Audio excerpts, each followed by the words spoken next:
Ouais les boss, comment ça va? Aujourd'hui, une petite vidéo sur l'égalisation mid-side au moment du master. Je vais vous faire part de ma façon de faire avec quelques petites techniques pour permettre d'élargir un peu la stéréo du morceau sans avoir besoin d'utiliser d'imageur. Grâce à ça, je pourrai avoir une stéréo qui paraît plus naturelle et ça permettra aussi de mieux centrer la voix et de détailler un peu le mix. Mais avant de passer à la démo, qu'est-ce que c'est le mid-side? Le mid-side, c'est une façon de traiter le mono et le stéréo indépendamment l'un de l'autre pour pouvoir appliquer des EQ, des compressions, des saturations seulement sur les côtés ou seulement au centre. Donc quelle utilité? Je vous montre ça tout de suite. Donc ici, ce que je suis venu faire, c'est ouvrir un FabFilter Pro Q3 sur mon master. La première chose que je vais vouloir faire, c'est centrer un peu mes subs. Pourquoi je vais vouloir centrer mes subs? Pour qu'ils restent bien au centre, qu'ils viennent pas brouiller ma stéréo et que ce soit bien punchy, bien centré. Donc ce que je vais faire, c'est que je vais prendre, hop, un coup bas, je vais le passer en Stereo Placement Side et on va écouter ce que ça donne.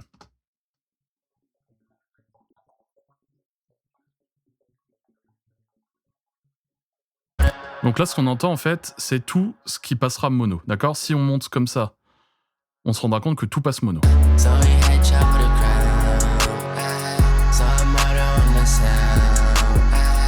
D'accord? Donc là, le but, ça va être de trouver la partie du sub qu'on veut garder au centre pour garder le punch et pour pas brouiller les stéréos, sans monter trop haut non plus, parce que dans le low mid, il y a énormément d'informations stéréo. Donc on va écouter, on va chercher ça.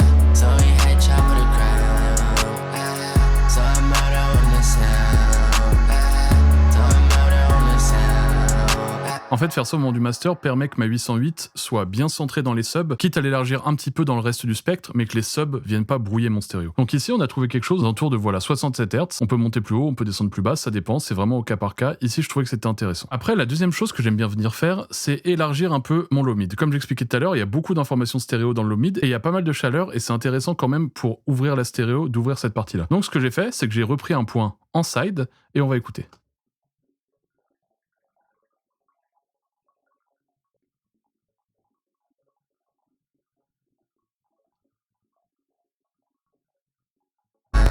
D'accord, donc un point qui n'est pas trop bas pour pas que ce soit trop chargé, boxé, muddy, mais pas trop haut pour que ce soit pas trop agressif et qu'on ait vraiment un peu le côté douceur qui ressort dans la stéréo.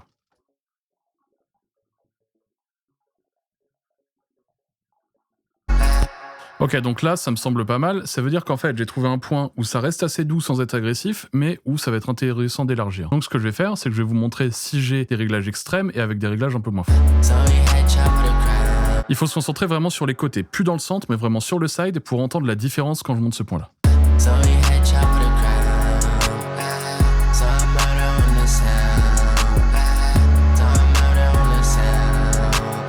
D'accord, on peut notamment se concentrer sur la voix, où on entend que la voix, comme je l'ai élargie un petit peu au départ, elle va s'élargir encore un petit peu plus dans ces zones-là.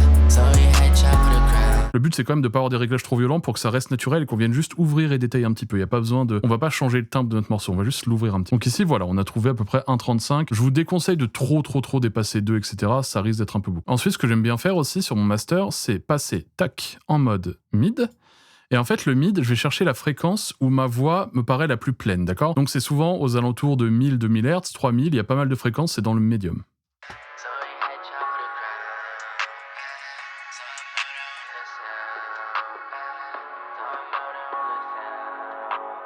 Il y a aussi une autre technique, si vous avez le FabFilter. Alors, vous pouvez faire du mid-side aussi avec d'autres outils, comme les outils de Isotope, donc par exemple Ozone ou Neutron, et avec le F6 de Waves. Ici, une petite particularité, c'est qu'on a un piano en bas. La gamme de mon morceau, je sais que c'est du F dièse minor, donc ce que j'ai fait, c'est que je vais chercher mon F dièse en bas.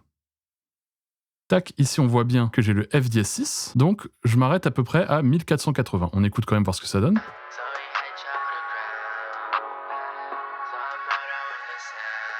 D'accord, donc on se rend compte que c'est quand même pas mal. Donc on va le laisser comme ça. Et ce que je viens faire ici, le but ça va être d'ouvrir un peu ma voix dans le mix pour que ma voix soit plus présente, mieux centrée et qu'elle se détache un peu du reste, d'accord? Donc on va booster.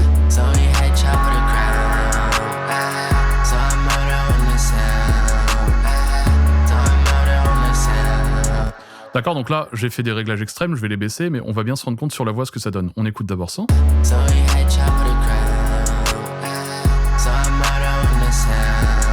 On entend comme la voix prend de la place, commence à passer au premier plan, entre autres parce qu'il y a aussi des instruments derrière, mais là la voix devient importante. Donc on va booster à peu près de 1. Et ce que j'aime bien faire aussi, je vais dessus, hop, commande, split, d'accord? Donc là j'ai mid et là j'ai side. Le side je vais le sélectionner et je vais le descendre de 1. D'accord, donc là, à cette zone-là qui est importante pour la voix, j'ai boosté au mid et réduit au side. Comme ça, ma voix va avoir tendance à se centrer et à se détacher un petit peu du reste. Donc là, on écoute. 100.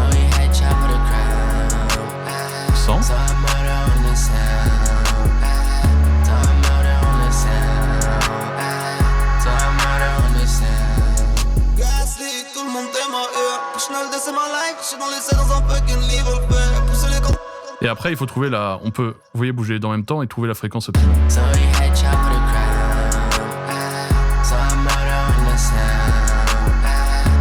Je trouve que par ici, on est pas mal. Tac. Je baisse un petit peu.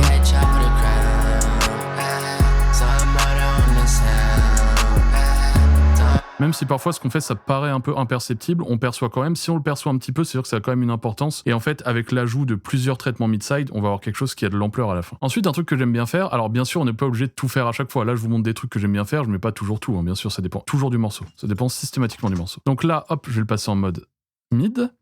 Et je vais trouver dans mes hautes fréquences ce que je trouve un peu agressif. Est-ce qu'il y a des fréquences que je trouve un peu agressives, un peu harsh, etc.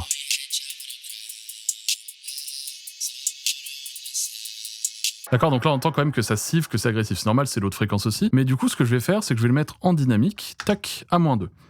Ici, je vais appuyer sur Auto, ça va me permettre de gérer le seuil, comme un compresseur. Et on va voir ce que ça donne.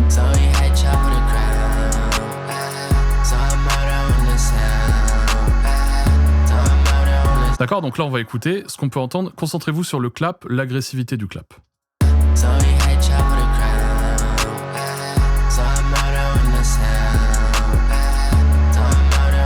D'accord, le clap il paraît directement moins harsh, il paraît moins agressif, moins ça tape moins brillant. Il était un poil trop brillant, là ça tape un peu plus clair. Ce qu'on va faire ensuite, c'est qu'on va faire comme tout à l'heure. On va le split, tac, on prend le stéréo, hop, et le stéréo, on le met à +2, l'inverse de tout à l'heure.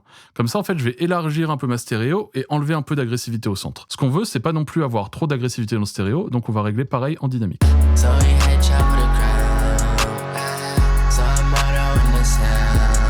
C'est pas mal de se baser en fait sur le clap quand le clap tape. Là en fait quand le clap, les deux s'écartent, donc il ouvre un peu la stéréo, il ferme un peu le mono. Donc je garde la principale information de mon clap comme il était au départ, mais sur les plus hautes fréquences, je l'ouvre un petit peu. Et on peut écouter aussi sur les hi-hat, etc. Ça donne du mouvement, ça redonne de la dynamique en haut. On écoute ça.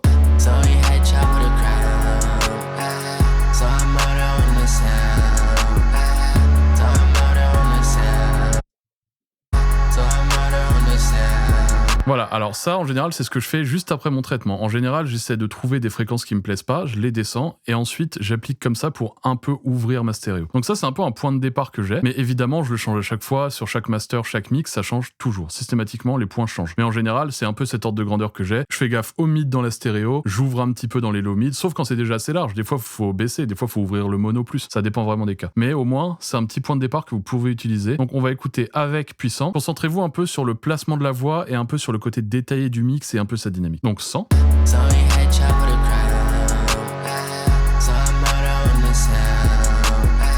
Avec.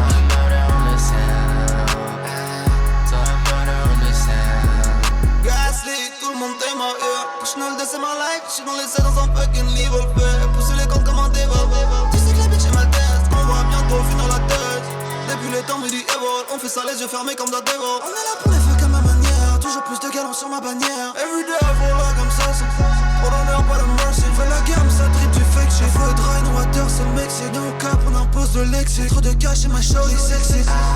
When the money come around.